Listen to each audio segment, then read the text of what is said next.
So there's a fair chance in your life, if you've been around the block once or twice, or 8 or 9 times for some, is that you've dealt with an injury, maybe multiple injuries. And unfortunate and unfair as it is, that's part of the deal. If you live long enough and play hard enough and compete frequently enough, something probably will happen that is unfortunate. We know this. So we like to say you control the controllables. And getting hurt, it's done, it happened, and now it's time to recover and recuperate. And that doesn't just mean, as we know, physically, that means the mental aspect. And oftentimes, I think it's fair to say that the mental aspect is tougher and defeats us more than the physical aspect. So one supports or disrupts the other. What we often see, and this is with athletes and adults alike, is once an injury occurs, it sometimes appears or takes on like a get out of jail free card, where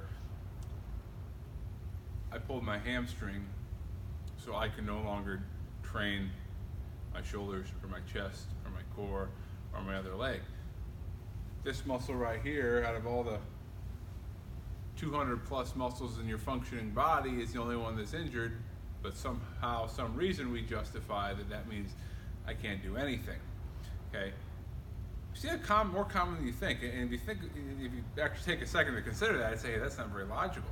Why would we shut down the entire system for 2 weeks, 3 weeks, 4 weeks, 5 weeks, a couple months, depending on the severity of the injury, when we don't have to?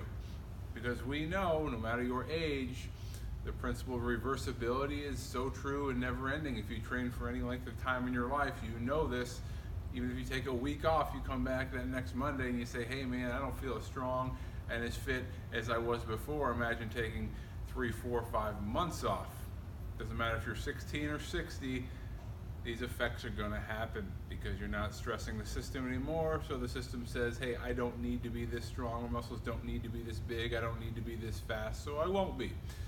And so the idea is that train what you can, rehab what you need to, rest what you need to, but train the rest. A great example is an athlete that we have here. He had an unfortunate knee injury, tore his ACL. As far as training goes, didn't skip a beat.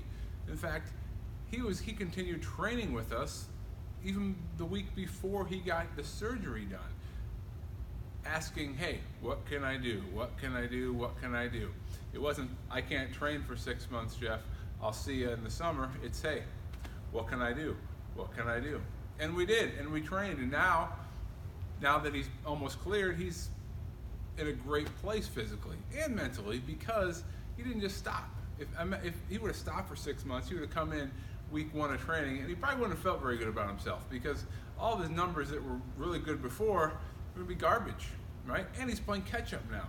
So once again, the point of this, just because you're hurt doesn't give you the right to stop training. I mean, especially if you're competitive, you want to win, don't stop. Just say, okay, I can't do this, but I can still do this, this, and this.